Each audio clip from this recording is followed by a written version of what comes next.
بسم الله الرحمن الرحيم. ألم تر إلى الذين يزعمون أنهم آمنوا بما أنزل إليك وما أنزل من قبلك يريدون أن يتحاكموا إلى الطاغوت وقد أمروا أن يكفروا به ويريد الشيطان أن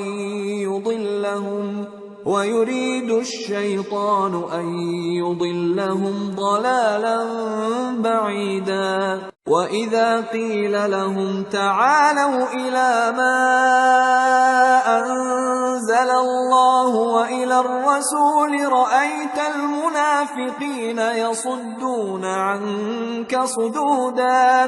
فكيف إذا أصابتهم مصيبة بما قدمت أيديهم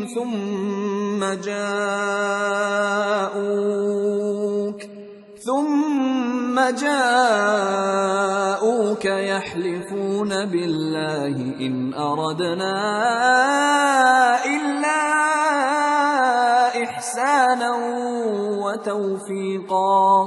کیا تم نے ان لوگوں کو نہیں دیکھا جو دعویٰ تو یہ کرتے ہیں کہ جو کتاب تم پر نازل ہوئی اور جو کتابیں تم سے پہلے نازل ہوئیں ان سب پر ایمان رکھتے ہیں اور چاہتے یہ ہیں کہ اپنا مقدمہ اللہ کے باغی کے پاس لے جا کر فیصل کرائیں، حالانکہ ان کو حکم دیا گیا تھا کہ اس کو نہ مانیں، اور شیطان تو یہ چاہتا ہے کہ ان کو بہکا کر رستے سے دور ڈال دے۔ اور جب ان سے کہا جاتا ہے کہ جو حکم اللہ نے نازل فرمایا اس کی طرف رجوع کرو اور پیغمبر کی طرف آؤ تو تم منافقوں کو دیکھتے ہو کہ تم سے گریز کرتے اور رکے جاتے ہیں۔ پھر کیسی ندامت کی بات ہے کہ جب ان کے اعمال کی شامت سے ان پر کوئی مصیبت واقع ہوتی ہے تو تمہارے پاس بھاگے آتے ہیں اور قسمیں کھاتے ہیں کہ واللہ ہمارا مقصود تو بھلائی اور مصالحت تھا۔ أولئك الذين يعلم الله ما في قلوبهم فأعرض عنهم وعظهم وقل لهم في أنفسهم قولا بليغا وما أرسلنا من رسول إلا ليطاع بإذن الله ولو أنهم إذ ظلموا أنفسهم جاءوك فاستغفروا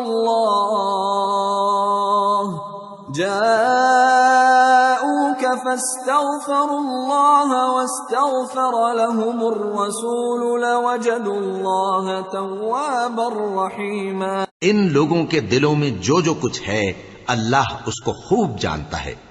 تم ان کی باتوں کا کچھ خیال نہ کرو اور انہیں نصیحت کرو اور ان سے ایسی باتیں کہو جو ان کے دلوں میں اثر کر جائیں۔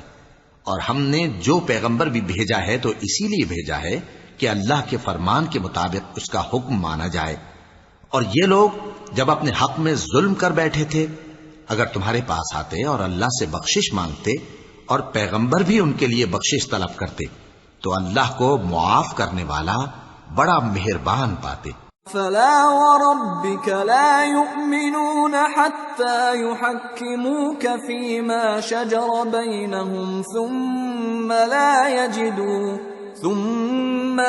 يجدوا في أنفسهم حرجا مما قضيت ويسلموا تسليما۔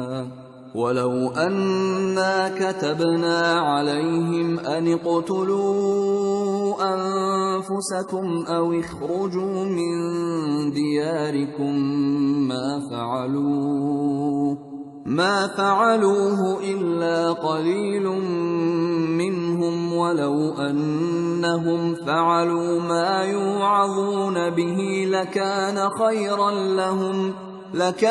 خيرا لهم وأشد تثبيتا وَإِذًا لَآتَيْنَاهُمْ مِن لَّدُنَّا أَجْرًا عَظِيمًا وَلَهَدَيْنَاهُمْ صِرَاطًا مُّسْتَقِيمًا۔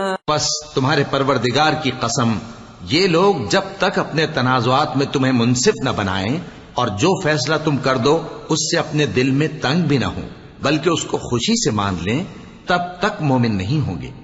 اور اگر ہم ان پر فرض کر دیتے کہ اپنے آپ کو قتل کر ڈالو یا اپنے گھر چھوڑ کر نکل جاؤ تو ان میں سے تھوڑے ہی لوگ ایسا کرتے، اور اگر یہ اس نصیحت پر کاربند ہوتے جو ان کو کی جاتی ہے تو ان کے حق میں بہتر اور دین میں زیادہ ثابت قدمی کا موجب ہوتا، اور اس صورت میں ہم ان کو اپنے ہاتھ سے اجر عظیم بھی عطا فرماتے اور ان کو سیدھا رستہ بھی دکھاتے۔ وَمَن يُطِعِ اللَّهَ وَالرَّسُولَ فَأُولَئِكَ مَعَ الَّذِينَ أَنْعَمَ اللَّهُ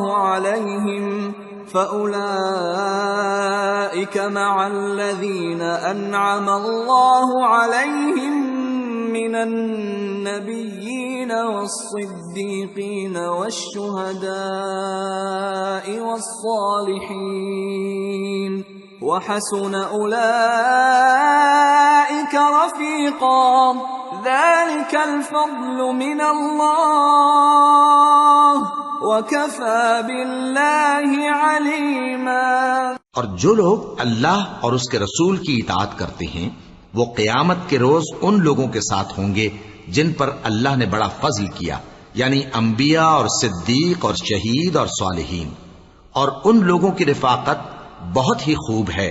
یہ اللہ کا فضل ہے اور اللہ جاننے والا کافی ہے۔ صدق اللہ العظیم۔